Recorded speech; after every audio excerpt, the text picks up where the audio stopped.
Bengali রেসিপির সমাহারে সবাইকে স্বাগত। আজ আমি বাঁধাকপি দিয়ে মাছের ঝোল বানাবো। নিয়েছি মাঝারি সাইজের একটা বাঁধাকপি। কপিটাকে এরকম বড় বড় টুকরো আকারে কেটে নিতে হবে। আর নিয়েছি মাঝারি মাপে 3টে আলু। আলুর টুকরোগুলোকেও এরকম বড় বড় করে নিতে হবে। 4টে রুই মাছের পিস নিয়েছি। মাছের গায়ে প্রথমে আমি লবণ আর হলুদ দিয়ে ভালো করে মাছটাকে মাখিয়ে নেব। এই রকম অবস্থায় মাছটাকে আমি 10 মিনিটের জন্য রেখে দিচ্ছি। একটা বাটির মধ্যে কিছুটা পরিমাণ জল নিয়ে নিয়েছি।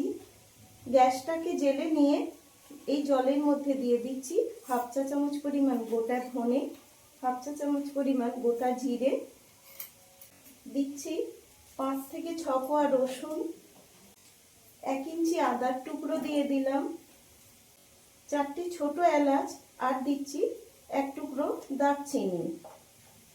এখানে আমি 2টো টমেটোকে এরকম হাফ টুকরো করে জলের মধ্যে ছেড়ে দিলাম। অল্প একটু লবণ দিয়ে দিচ্ছি। এবার মশলাটাকে 2 থেকে 3 মিনিটের জন্য একটু ফুটিয়ে নিতে হবে। 3 মিনিট সময় ধরে একটা চামচের সাহায্যে এরকম ভাবে নাড়াচাড়া করে মশলাটাকে আমি তৈরি করে নিয়েছি। এবার গ্যাসের ফ্লেমটাকে বন্ধ করে দিলাম আর টমেটোর এই উপরের খোসাটাকে এইভাবে একটা চিমটের সাহায্যে আমি ছাড়িয়ে নিচ্ছি। এবার গ্যাস থেকে বাটিটাকে নামিয়ে নিয়ে মশলার জলটাকে ঝরিয়ে মশলাটাকে আগে ঠান্ডা করে নিতে হবে। তারপর মিক্সিতে এটাকে ভালো করে পেস্ট করে নেব। একটা কুকার বসিয়ে কুকারের মধ্যে 1 গ্লাস পরিমাণ জল আমি আগে গরম করে নিয়েছি। এখন এই কুকারের মধ্যে বাঁধাকপি আর আলুর টুকরোগুলো একে একে দিয়ে দিচ্ছি। কুকারের মধ্যে সমস্ত সবজিটা দেওয়ার পর এবার ঢাকনাটাকে বন্ধ করে দিচ্ছি। একটা সিটি দিয়ে নেব। সিটিটা দেওয়ার পর সিটিটাকে সঙ্গে সঙ্গে ঢাকাটাকে খুলে নিয়ে কপির জলটাকে ঝরিয়ে নিতে হবে।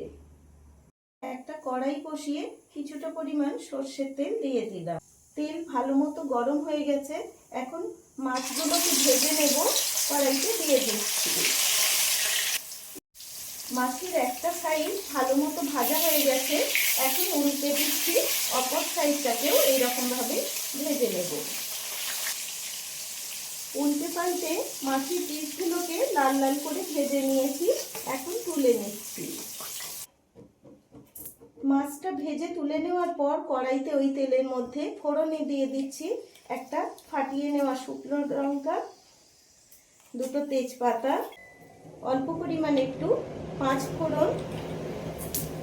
এখানে দিয়ে দিচ্ছি একটা মিডিয়াম সাইজের পেঁয়াজ কুচি।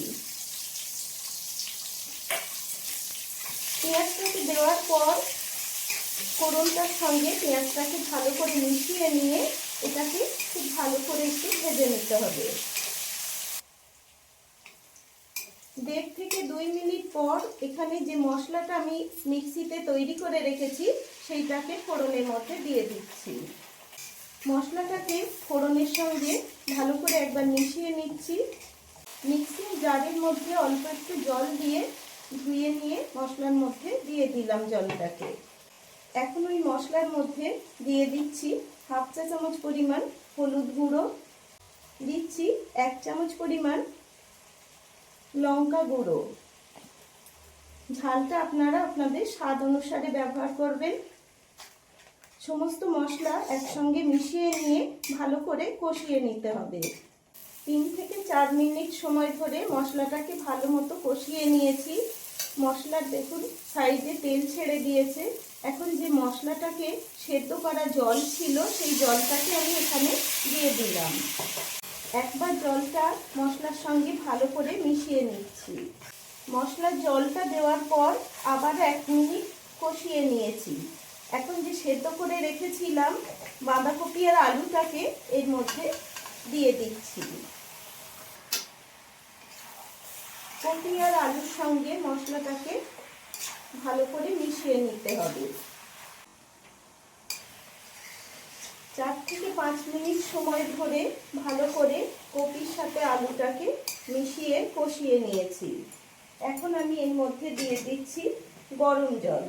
রান্নায় গরম জল ব্যবহার করলে রান্নার স্বাদটা ভালো আসে।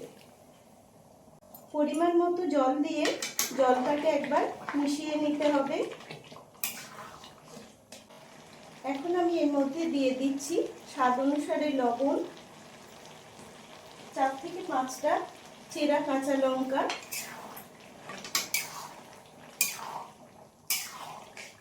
লঙ্কা আর লবণটাকে সবজির মধ্যে মিশিয়ে নিয়েছি। এখন ভেজে রাখা মাছের টুকরোগুলো এইরকম ভাবে সবজির মধ্যে দিয়ে দিচ্ছি। মাছের ঝোল তো অনেক কিছু দিয়েই খেয়ে দেখেছেন, একবার বাঁধাকপির সঙ্গে এইরকম ভাবে মাছের ঝোল বানিয়ে খেয়ে দেখবেন, এর স্বাদটাও কিন্তু দারুণ হয়। মাছটা দেওয়ার পর এবার চাপা দিয়ে দিচ্ছি, এটাকে রান্না হতে দেব। 5 থেকে 6 মিনিট পর চাপাটাকে নামিয়ে নিচ্ছি। মাঝে আমি একবার ঢাকাটাকে খুলে উল্টে পাল্টে নিয়েছিলাম। একবার ভালো করে মিশিয়ে নিচ্ছি। যেহেতু বাঁধাকপির সঙ্গে মাছগুলো আছে, এজন্য একটু হালকা হাতে নাড়িয়ে নিতে হবে।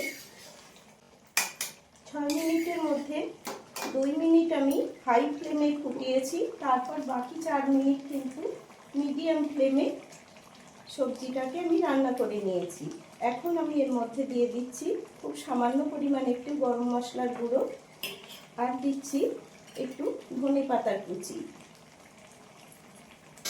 ধনেপাতা আর গরম মশলাটাকে একবার সবজির মধ্যে নাড়াচাড়া করে মিশিয়ে নিয়ে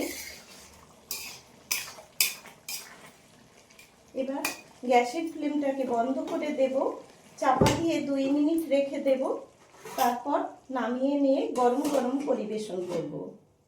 আমার রেসিপিটি পরিবেশনের জন্য রেডি হয়ে গেছে। এইরকম ভাবে মাছের ঝোল বাড়িতে একবার হলেও বানিয়ে খেয়ে দেখবেন। ভালো লাগলে লাইক, শেয়ার আর সাবস্ক্রাইব অবশ্যই করবেন। সবাই ভালো থাকবেন।